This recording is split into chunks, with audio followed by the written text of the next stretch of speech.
Hello everyone, it is me. Well, I'm not spinning the wheel today because I want to finish this. I'm nearly there, you see, and I don't want to risk the chance of it being make a wish, take a bite again, because I will just cry. Right, so here we go. Oh dear, I'm struggling to keep my eyes open, I must admit, and a lot of it is eye strain. I've had to resort to using my small light pad because it seems to have a more controllable volume of brightness, because I think the big one, if I'm using a big painting, it's not so bad, but when I'm not using a big painting, I've got a lot of the screen which is shining back at me, and that is what's making my eyes basically just, they're closed. I've no control over them. I just find them, they are trying to close, and it's hurting to keep them awake, keep them open. I mean, I'm still in the throes of it now, but I do want to crack on with this painting because I'm determined, because I haven't done any for a little while. Well, since Saturday when I did a load of what number am I on? 8th. Did a few videos up front. Now I probably will not have I really wanted this Wednesday, I wanted to do a on my crafting Wednesday, craft Wednesday, I wanted to do that that, what's it called, one of those challenges, and I was going to do the fork, except I was going to use a metal fork because I haven't got any plastic or wooden forks, and wool and loo roll.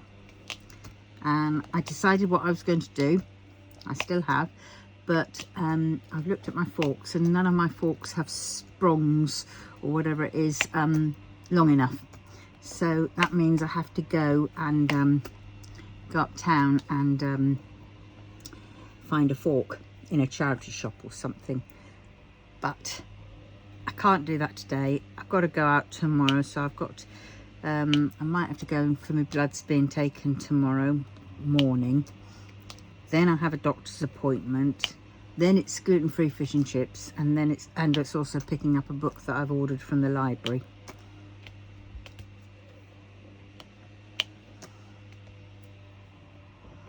So yes.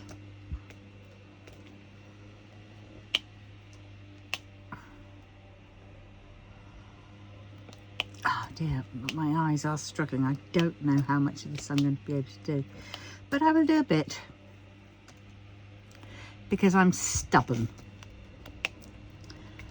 like that. Oh, I've had so many people come pick up parcels, deliver parcels today, and I don't know where I'm at.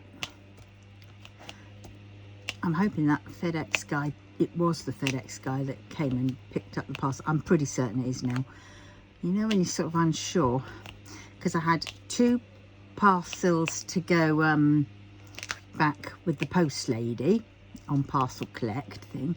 Then I had a delivery from Amazon, and I've had to pack up them both again to send them back to Amazon because they're not what I thought they were. I mean, I ordered some little beads. I wanted some little gold beads and black beads. The black beads haven't arrived. They're apparently coming tomorrow, but they're going to have to go back because they're the wrong size. I thought 2 mil were going to be big enough, but they're not. They're too small. So I need to, and then I thought, well, I can always just go and look in the, in Yorkshire Trading. Won't probably cost me that much either. You know, because let's face it, £8.99 for a pack, for a little bottle of gold beads and a little bottle of black beads for £8.99 each was a little bit ridiculous. But, well, so I've got that. Have I got any A's down here? Yes, I have. Yeah.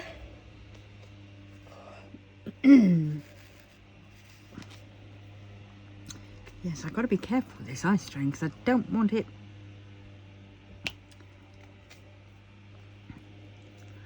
I need it to go before May and April, to be honest, but definitely before May, because May is DIY DP May 24, and I'll definitely do that. What's the million drill drop? Yes, so and that is a cross stitch conversion, so I'm going to need my eyesight to cope with that. Oh dear, they're doing it again. They're starting to close. It's like I have no control over them. The muscles are just saying, oh, bugger off, I'm not playing ball.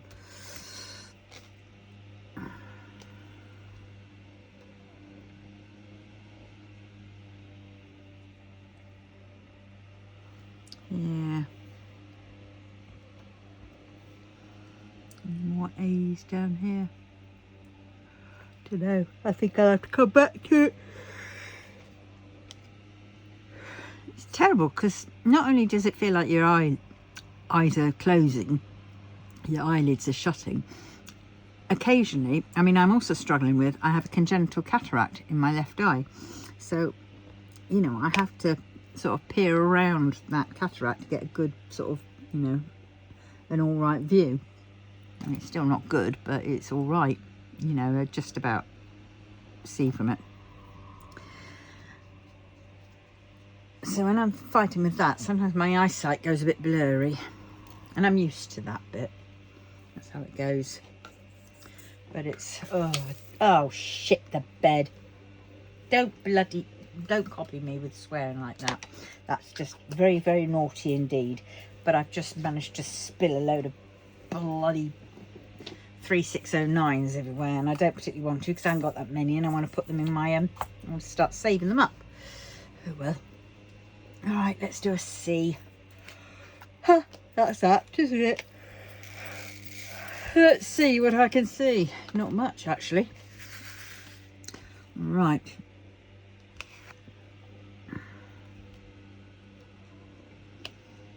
Oh dear. Oh, I got my flipping.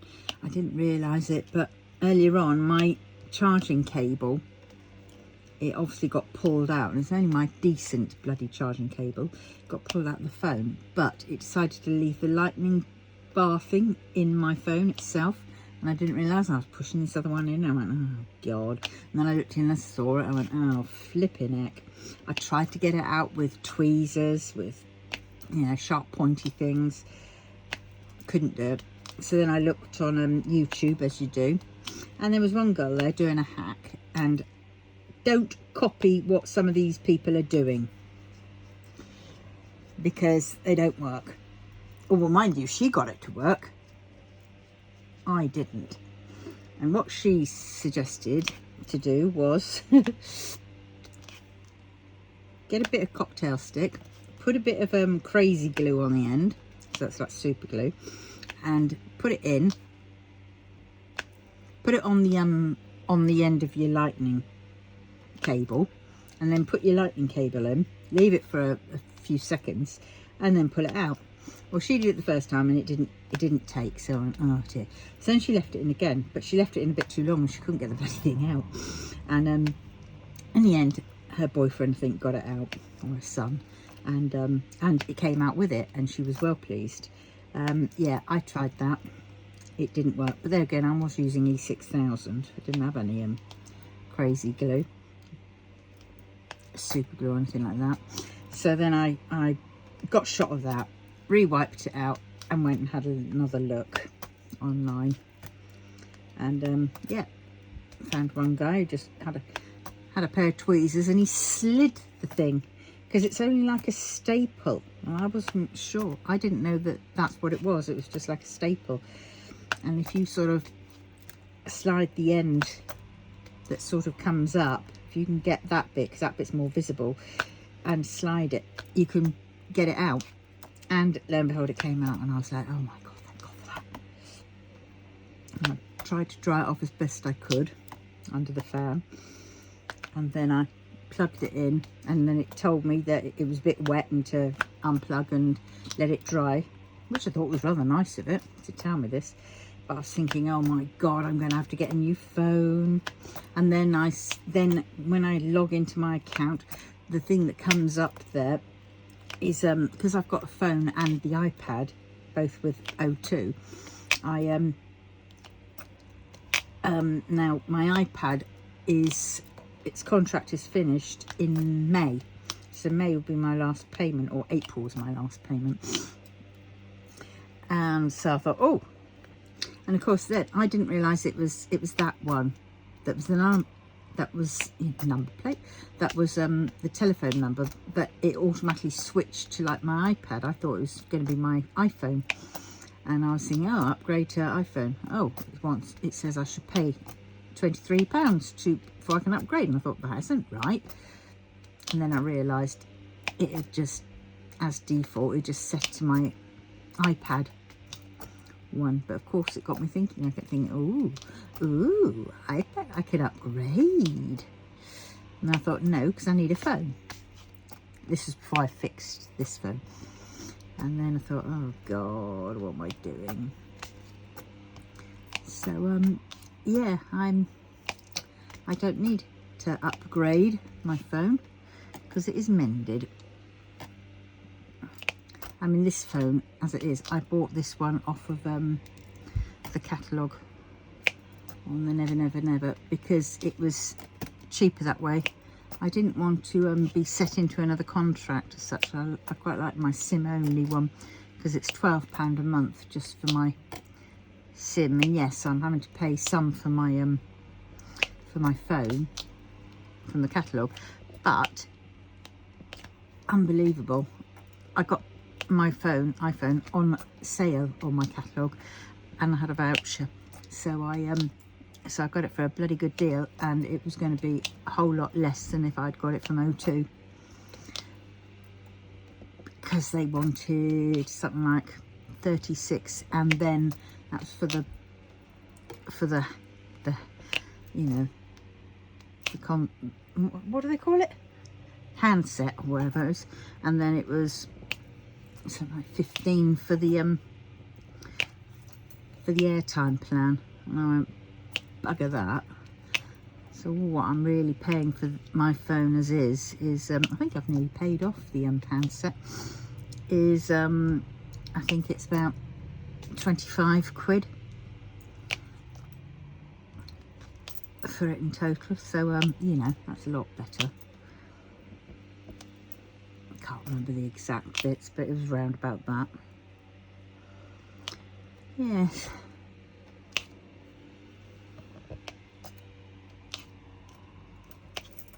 Oh dear. Oh, it is nice to diamond paint, but if my eyesight was feeling better, it'd be a lot easier to do.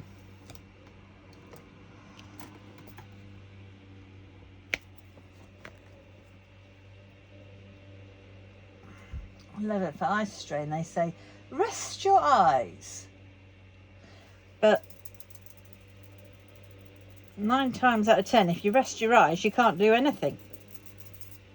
I mean, yes, perhaps that's not a bad idea and a bad thing, because then you can rest your body too, but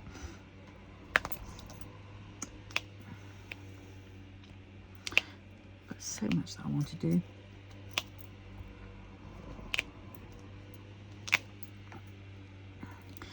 Yeah, so this Wednesday, I'm not sure whether I might have a little a crafting thing, but it won't be the won't cook, you know, the 3-item challenge. I'll do that possibly next week once I've got the bits that I need and my eyesight is slightly better. God, I hope it's better by then. I've had it for about a fortnight.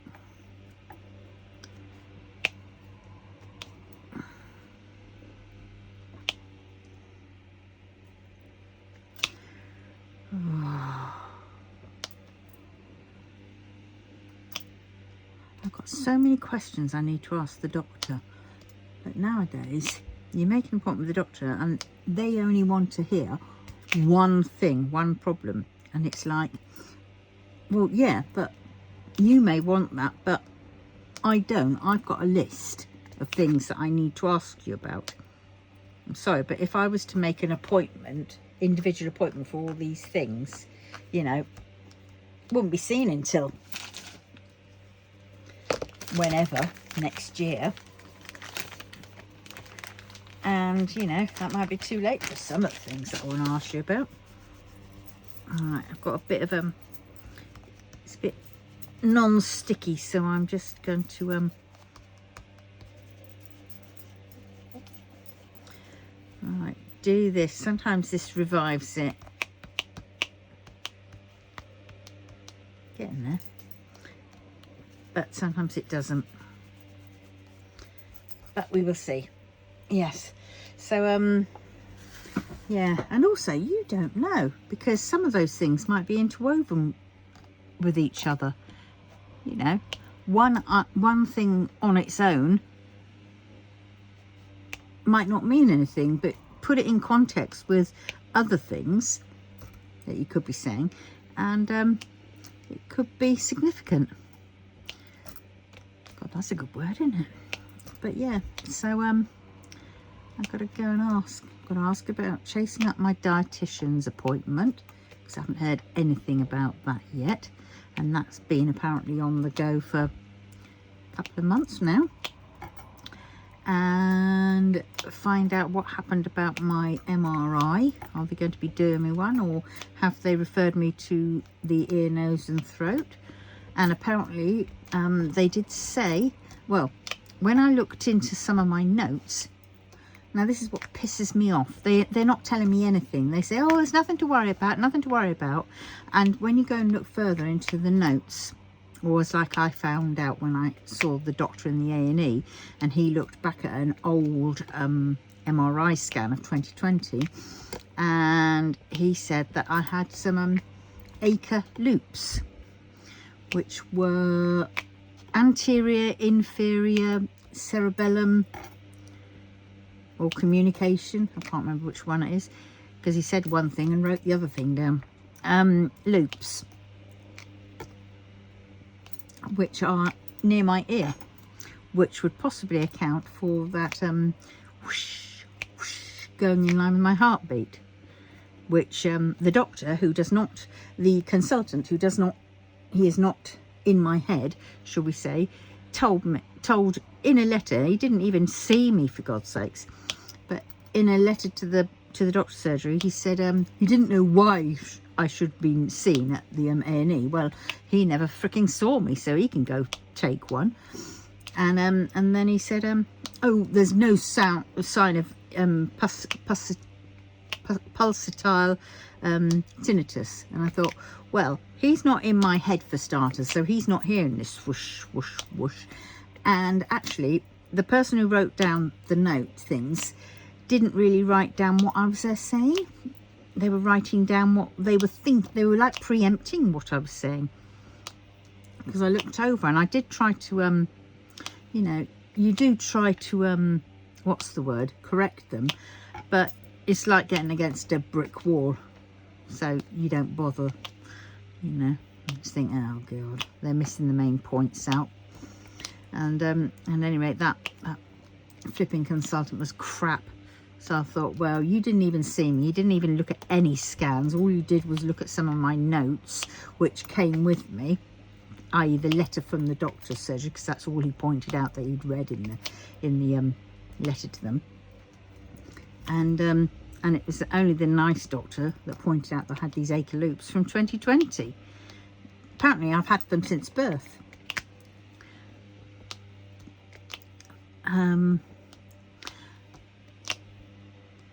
Of course, that scared me, because when you hear about things like that, you think, oh God, aneurysms and stuff.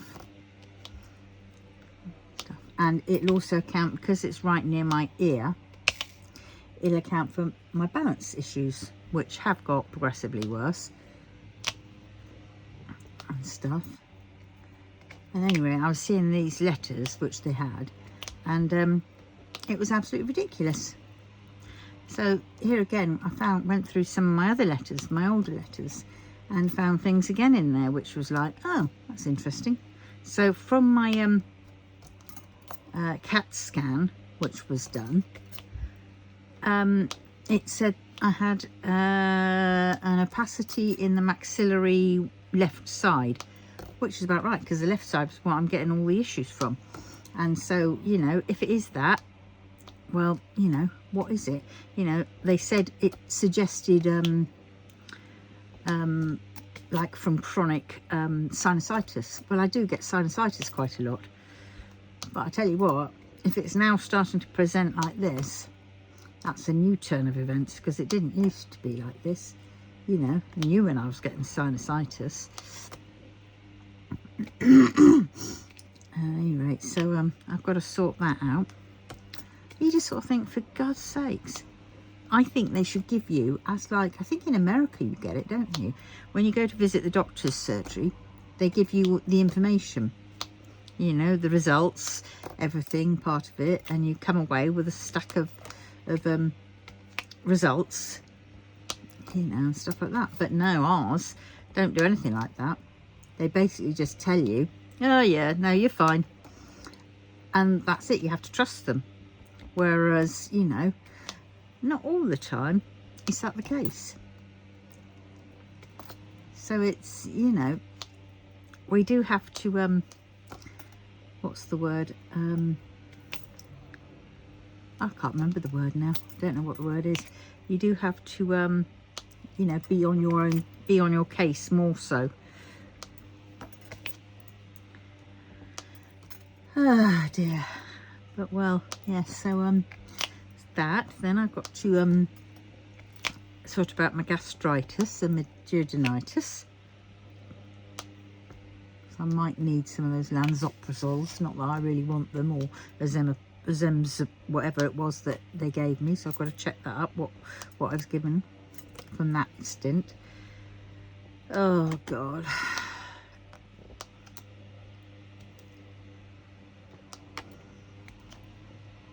Yeah, so there's quite a few things, so I'm gonna have to write them all down so I don't forget, don't come away and think, oh damn, I meant to ask about that. I think I should just book a 10-minute appointment next time. But can you get an appointment for love nor money? You really have to you know, if you're willing to wait, like I've been waiting practically a month for my appointment. Maybe just under a month, but either way, for a standard appointment, that is. You know, oh God, it's terrible. I used to be able to book an appointment online so you could see which appointments were available, and that was brilliant, because then you could get one earlier if you wanted. But when we had COVID, that all changed.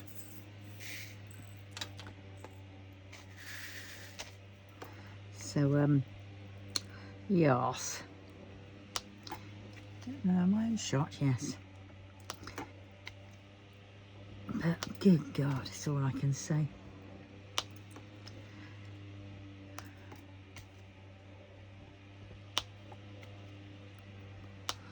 Ah.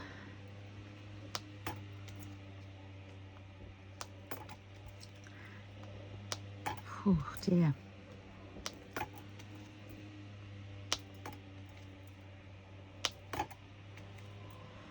Nearly done this one, haven't I? Be nice if I can finish this one tonight, but I don't think I'm going to be able to. And I don't know whether I'll be able to do it for tomorrow either. How many more C's are there?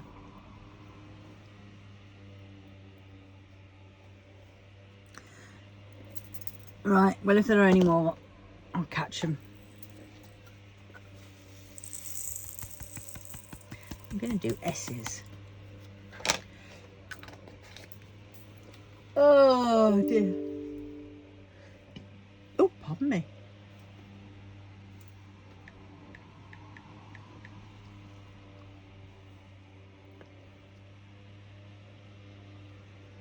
God, it's 6 o'clock already.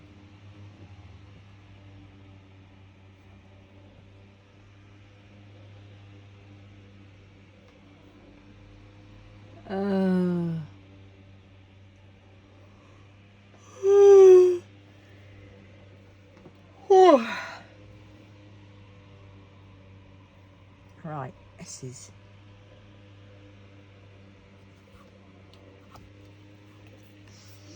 well, I've got some posh jasmine green tea, loose tea this is,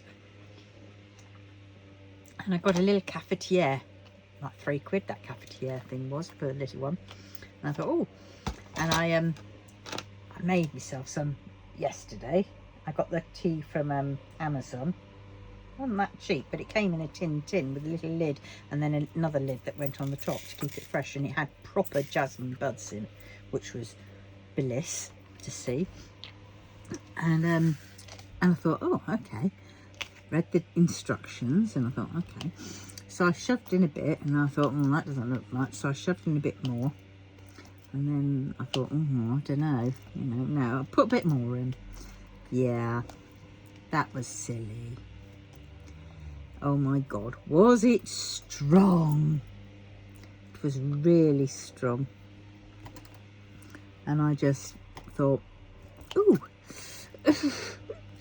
And I really didn't like it because it was very strong. But you see, this is from watching one of a YouTube sort of shorts came up in my feed, and it was there going on about tea bags and how bad they are for you because of the bags that they come in. A lot of them are either made with like plastics, or they're made with they've been bleached and all this kind of stuff. And then of course you're steeping them in hot water, which then sort of the bad stuff, the bad chemicals are leaching out and into your thing. So of course, you know, instant knee-jerk reaction, going, eek, don't like the sound of that. I've got to get some proper green tea, you know, some proper tea leaves stuff. And so I got some, but I thought that tin's going to last me forever, especially now when I've worked out how much to put in. Yeah, because what I did before was way too much. So now I just put in a little pinch, a very little pinch, whereas the other day I probably put in about 3 or 4 pinches. But I only did a little bit. Yeah, shall we say, the colour of the tea yesterday from 3-4 pinches looked like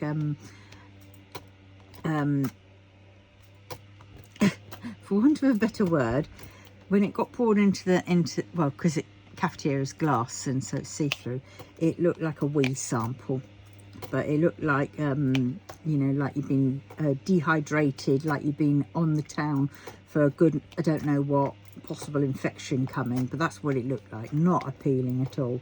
Whereas today it looked a lot nicer.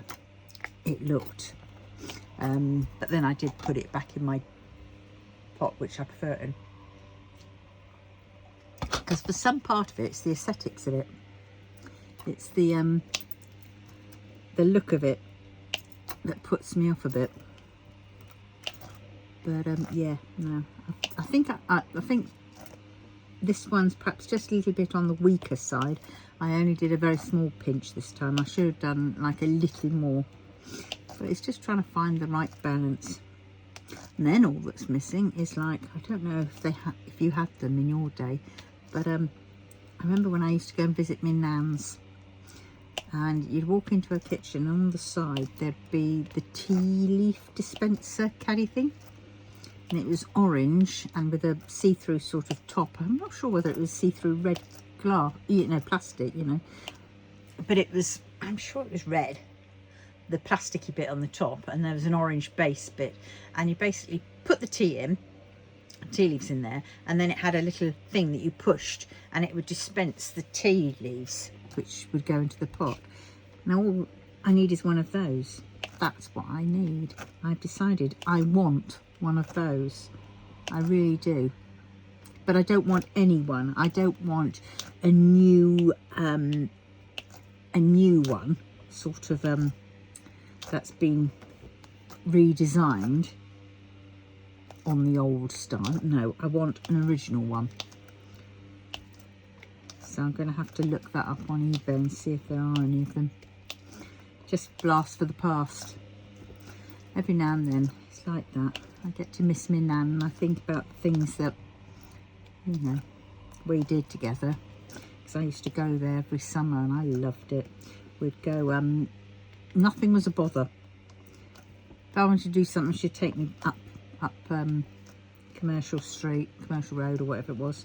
Or if we wanted to go to the beach, she would take me to the beach, because we were literally, she was in Southsea, well, Portsmouth, yeah, or whatever. And, you know, I had some friends there, because obviously I went there every summertime and stayed with my nan, and it was lovely. I got a reprieve from my family, and I would go and see my cousins, and that would be nice. So we'd all meet up with the cousins, or the cousins would come over.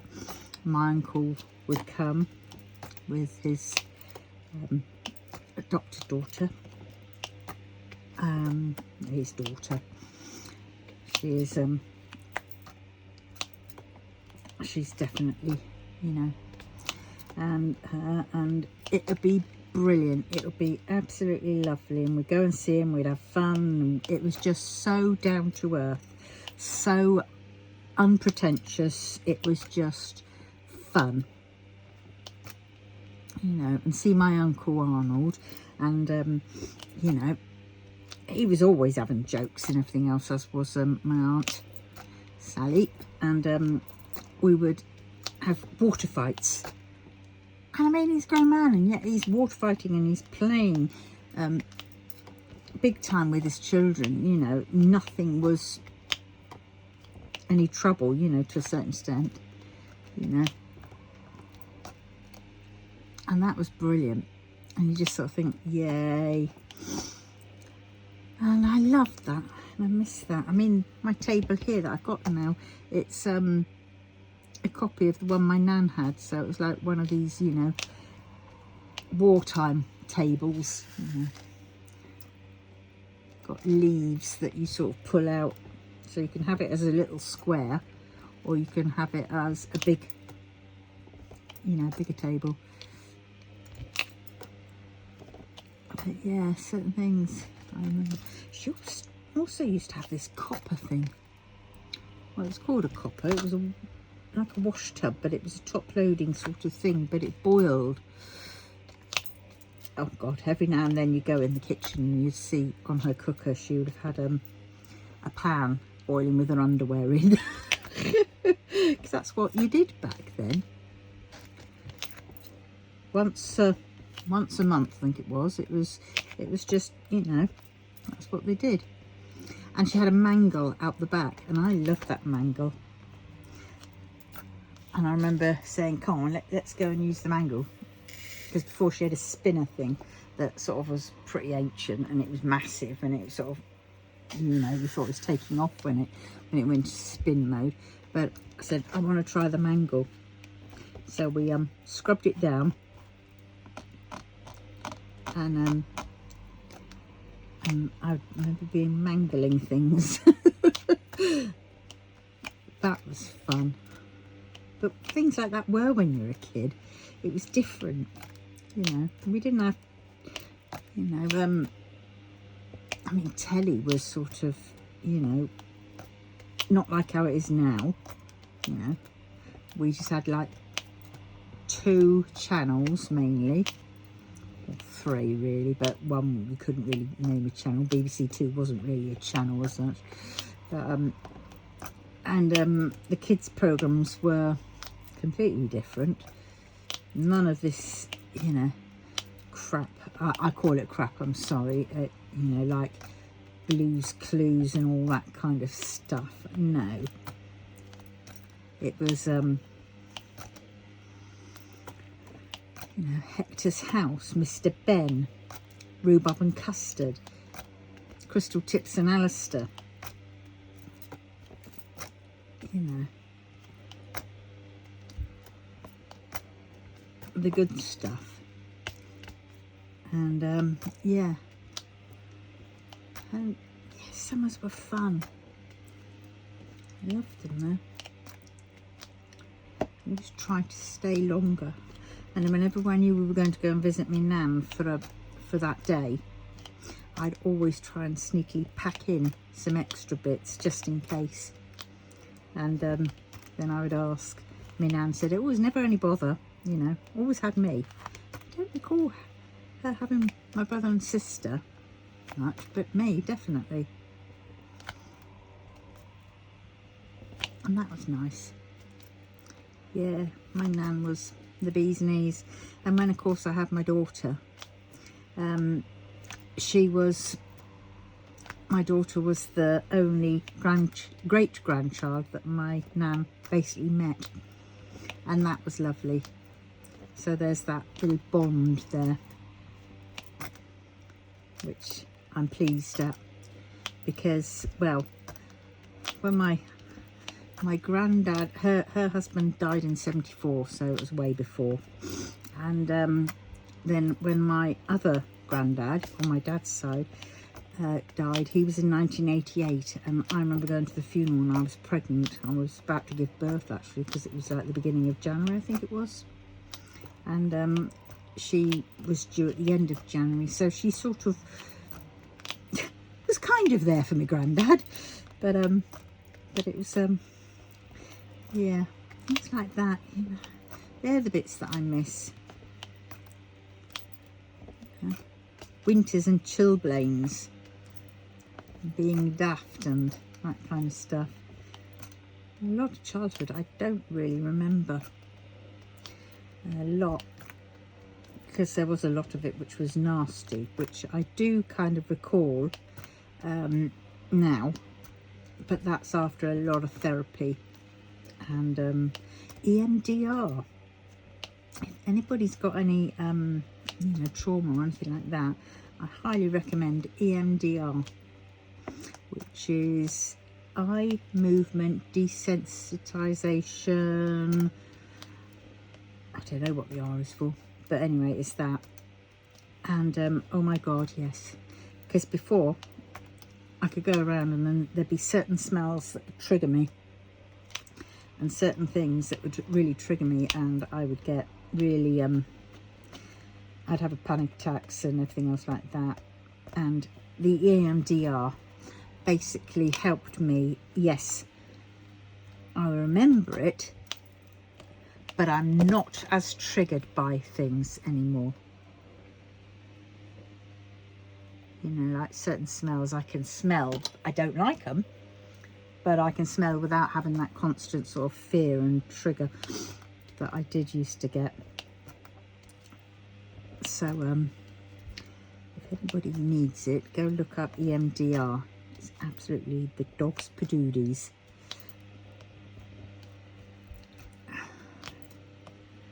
Make sure you find a good EMDR psychotrickerist, as I call them, person who can who knows about EMDR and does it properly and has got good reviews.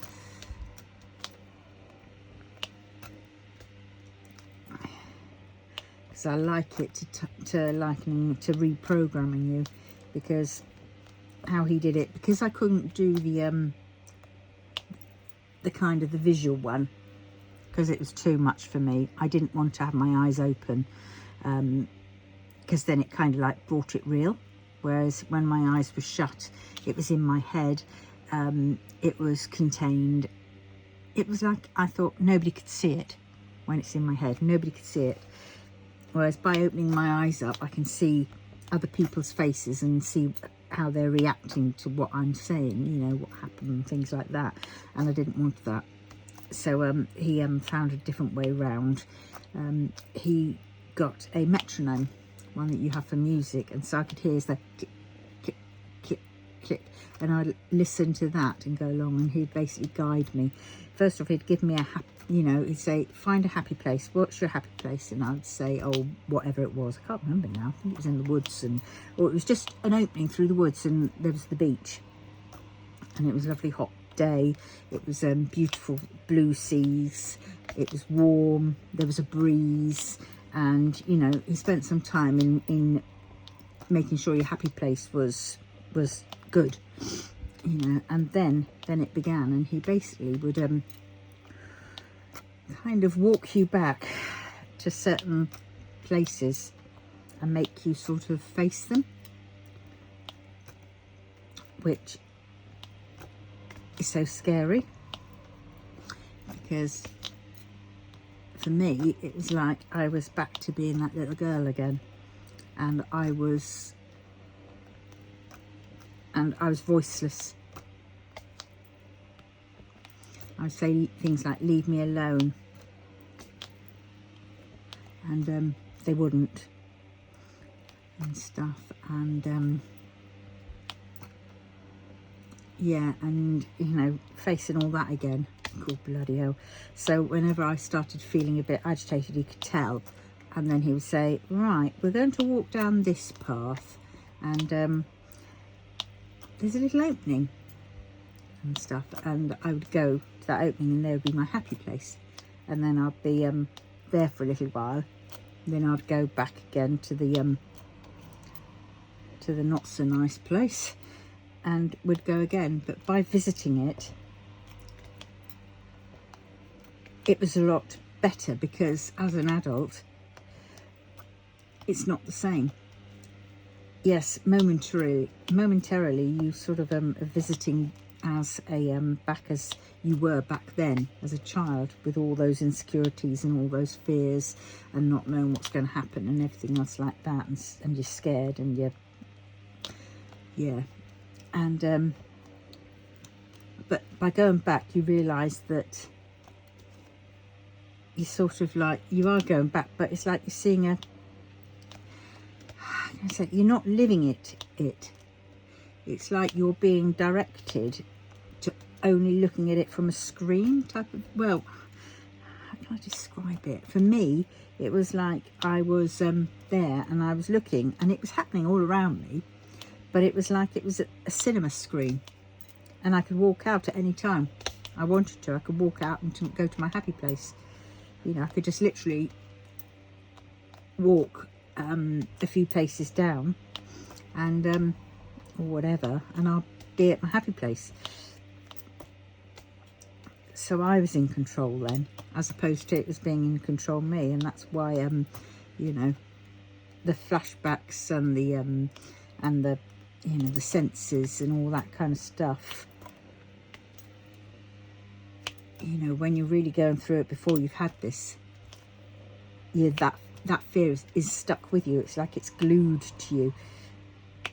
Whereas this bit, because you're looking at it and you're basically processing it again, but processing it in a safe place, and one where you could escape, whereas in the past you couldn't escape from it, it was a lot easier. And so yes, I can think about things. Obviously I don't like to think about it much. I can think about it and talk about it, but it's like the fear and the and all that horrible, you know, panic and complete and utter, you know, fear is not there, which certainly makes things a lot nicer. I had more energy from doing that, because I wasn't stressing by it. I wasn't, you know, it wasn't hitting me every day, whereas it had before. And so yeah, and it can work for anything. You don't necessarily have to have, you know, deep rooted, you know, trauma. I mean, I had PTSD, sort of a complex PTSD, and so it helped me. But you know,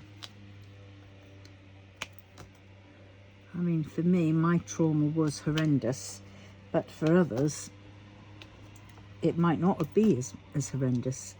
But you know, it's all relative to, you know, to you.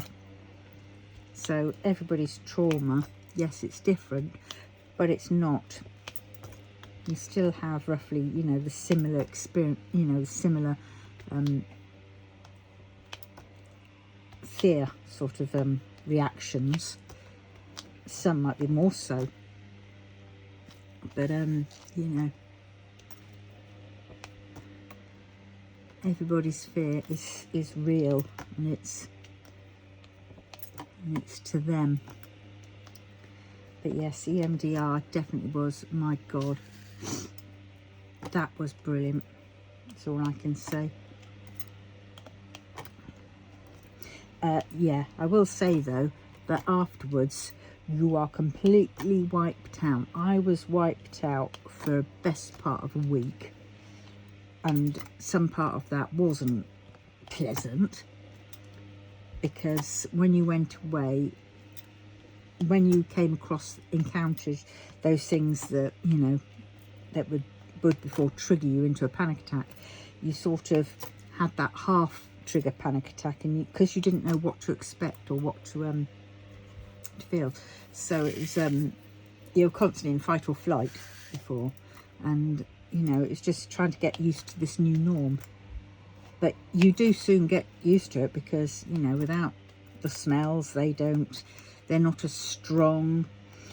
The everything was sort of like muted, so it was good, but it was just so exhausting as your brain sort of basically processed things that it should have done back in the day, but it never got a chance to, because you put it in a box quickly and you hid it, and you didn't go anywhere near it because it was horrible, and you certainly didn't want to, you know, you just wanted to get away. You didn't want to go and look at it and, you know, stuff.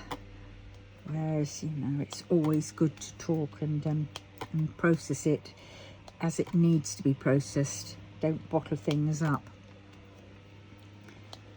Yes, it can have a different thing, because I mean, for me, I had the knock-on effect of then that I started telling everybody how I was feeling and why I was feeling and all this kind of stuff. So you kind of like swung from one, you know, end of the whatever to completely the other. Whereas, you know, you wanted to kind of like explain yourself. You know, look, I'm feeling like this because, you know, I've had a lot of things that have just suddenly come up, and I've had to reprocess them, and if I get all a bit tetchy, please understand.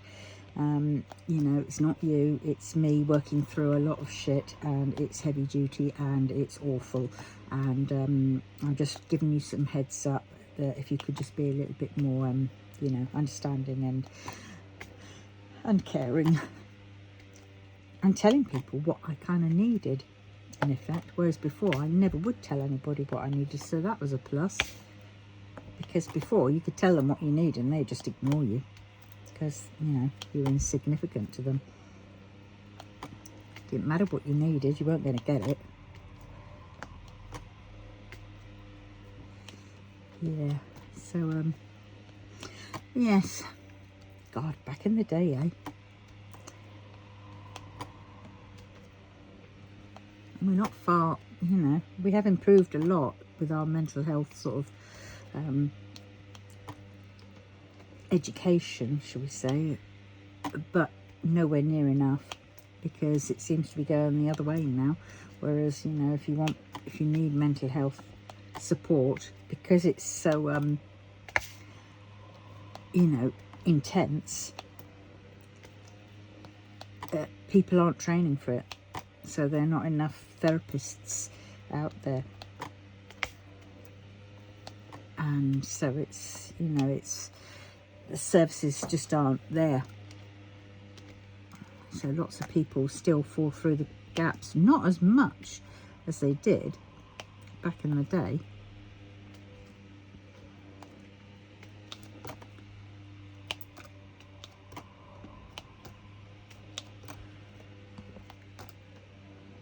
Yeah.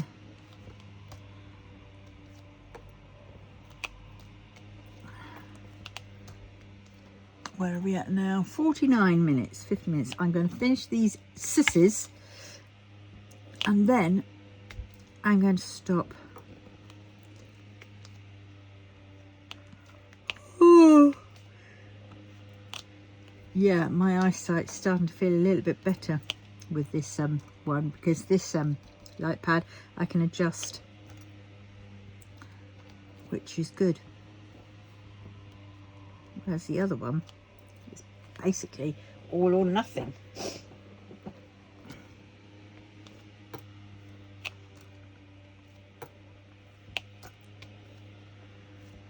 Oh dear.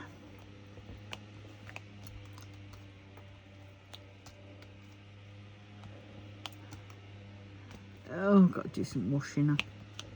Well, load stuff into the dishwasher, but it's not as easy as that because I've got one of these tabletop dishwashers. It only takes so much, and because it's a small size, and so, you know, you're doing several loads.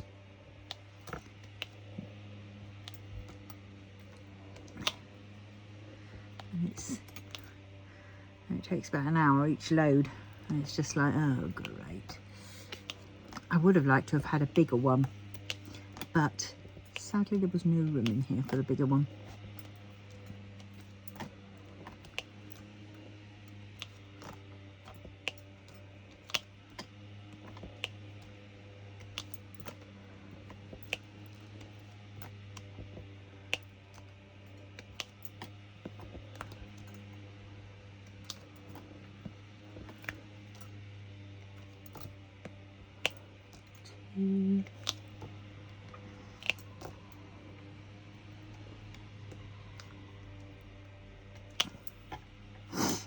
I'll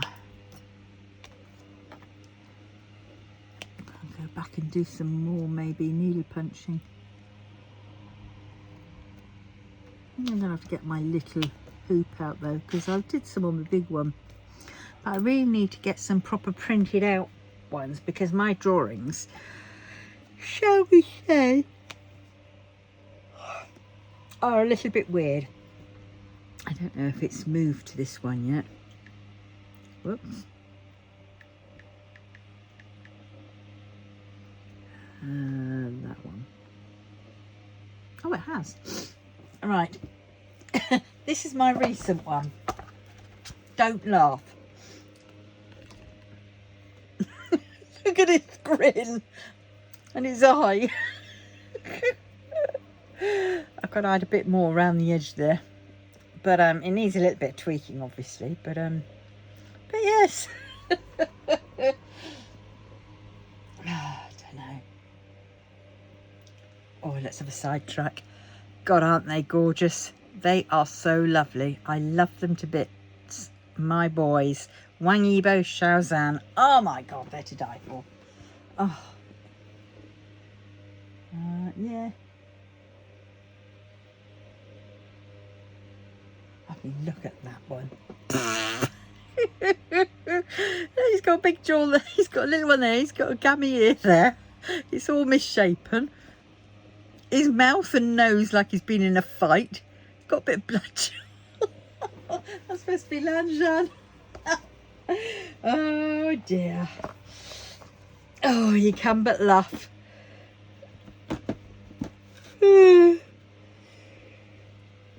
Oh dear. Yes. So that's why I ordered one of these books from Amazon, but it just wasn't up to par. It was just not what I needed or wanted. I thought it'd have patterns and stuff, but it didn't. You know, patterns for like coasters. And I've noticed there are no books on punch needling coasters. So for anybody out there who does punch needling, and wants to do a book, just do it on car coasters and normal coasters. Yeah? Because mug mats, you know, smallish ones, because that's what a lot of people want.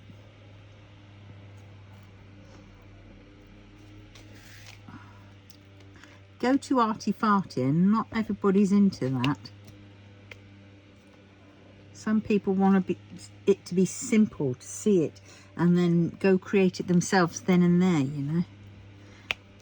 You don't want to sort of look at it and go, oh God, or find a book where there's perhaps like one pattern that's doable and the rest are, you know, not their cup of tea, not what they're into. Right, so that's that. shoot, come back. I know where you came from now. Oh, no. Where have you gone? There you go. That's where you came from. Right, so there we go. That's the S's done. And if you spot an S, I don't care. It's bound to be one anyway, guaranteed. And just when you think it's only one, there'll be probably about 6 or 7 of the blighters, you know, all next to each other. But well, there we go. That is that. So this is for tomorrow's thing, and then tomorrow I will do another one. But for now, I'm going to go and rest. Oh, rest these eyeballs. So I will see you in the next one. So please remember to like, comment, subscribe, and share. And yes, check out my Facebook page. That's where you can also sign up for DP Mashup 24 or April 24. Yeah, and let me know. And please share it to any groups that you are members of. Because at the moment I think there's only a few of us, but it doesn't matter, does it? Quality, quantity, as long as we can have fun while doing it, that's the main thing. So have a good night. Love you all. Bye.